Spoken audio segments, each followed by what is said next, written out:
On 22 September 2025, the pursuit of higher command commenced. From a rigorous pool of 120 qualified applicants spanning the entire Philippine Army, only 40 captains were chosen to undertake this journey, aspiring staff officers ready to answer the call to service and leadership. The SOC curriculum is not designed to merely educate, but to fundamentally transform staff officers. This program is the forging process intended to develop officers who are intellectually rigorous, morally grounded, and operationally flawless in execution. The transition began in the classroom. We refined our command philosophy, studying, maintaining subordinate motivation, and the nuances of empowered leadership.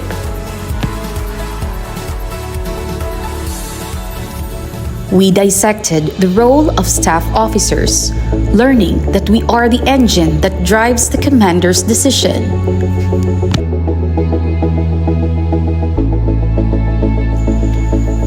Through the staff study, we learned that the quality of a command decision rests entirely on the thoroughness of our research and the clarity of our recommendations.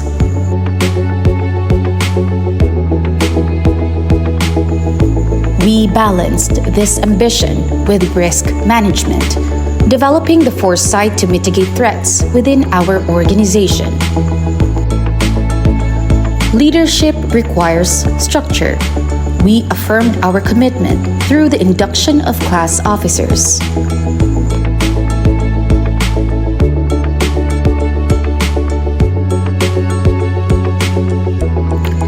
We also broadened our strategic horizon through collaboration with the Japan Ground Self-Defense Force, fostering interoperability and strengthening our regional partnerships. Then, the deep intellectual work began. We drilled into the military decision-making process, rigorously analyzing mission requirements to develop and wargame viable courses of action. We expanded our scope to the joint operations planning process. We had an opportunity to learn from the former deputy commander, now the commander of Training Command Philippine Army, from whom we learned to integrate air, sea, and land capabilities into a unified front. We integrated information operations, realizing that in modern warfare, controlling the narrative is just as lethal as kinetic firepower. We analyzed high-level policy formulation, learning how to translate broad national strategic objectives into actionable military plans. We had a great opportunity to learn from the Adjutant General, Armed Forces of the Philippines. But a staff officer must also be a moral compass. We confronted ethical leadership and dilemmas, preparing ourselves to make the hardest decisions, even when the path is unclear. We applied emotional intelligence, understanding that the ability to manage oneself and others is the glue that holds a staff together. We reinforced doctrinal leadership, ensuring our command philosophy is rooted in the proven principles of our organization. We sharpened our critical and creative thinking and problem-solving skills, treating our intellect as the weapon we use to win before the first shot is fired. Finally, we grounded our theories in academic research, proving that our plans are built not just on intuition, but on rigorous analysis and data. The body must support the mind. Discipline was forged in daily physical conditioning.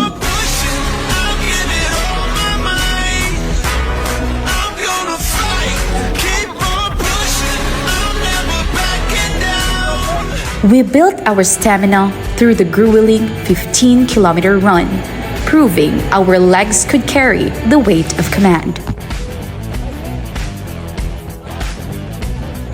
We conquered the water during swimming, mastering survival and adaptability in any element.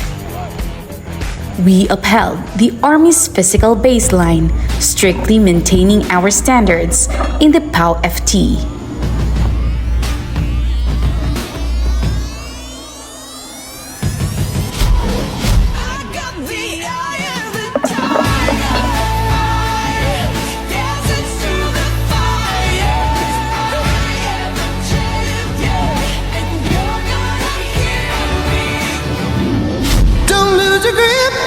The dreams of the past, you must fight just to keep them alive. It's deep. I am a tiger, it's the thrill of the fight, rising up to the challenge of our rival. And the last known survivor stalks his spread in the night, and he's watching us all with fear. Then, we faced the hallmark challenge of our course, the 19-kilometer SOC run. It was a test of gut and endurance that demanded we push past our breaking points. Yet, the grind was not merely physical. Amidst the physical fatigue, we engaged in rigorous research data gathering. We stood tall before academic panels for research defense and mentoring, proving that a captain is both a warrior and a scholar.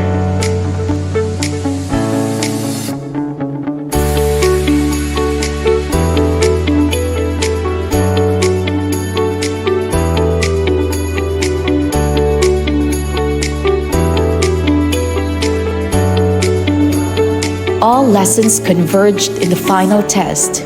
We executed the combined arms planning exercise, where abstract theory collided with tactical reality. We orchestrated the battlefield functions, seamlessly integrating fires and maneuver to suppress the enemy and secure the objective. We validated our plans in the MROC, or the Modified Rehearsal of Concept, bringing our operational graphics to life on the terrain model. By walking through every phase of the operation, we identified friction points and synchronized the war-fighting functions, effectively turning the potential chaos of the battlefield into disciplined, tactical order.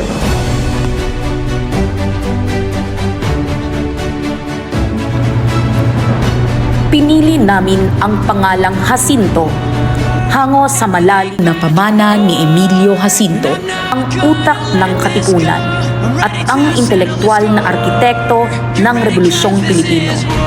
Si Jacinto ay hindi lamang isang mandirigma. Siya ang punong teorista na sumulat ng Kartilya ng Katipunan, isang kodigo na naglatag ng pundasyon para sa pakikibaka ng ating bansa. Taglay ang mga prinsipyo ng karangalan, tungkulin at paglilingkod. Bilang klase Jacinto, tinatanggap namin ang tungkulin ito. Nangangako kami na hindi lamang paghusayin ang lohistika, pagpaplano at operasyon ng staff work, kundi ang isabuhay ang pangunahing misyon ni Jacinto, ang maging mapanlikhang isip at moral na gabay.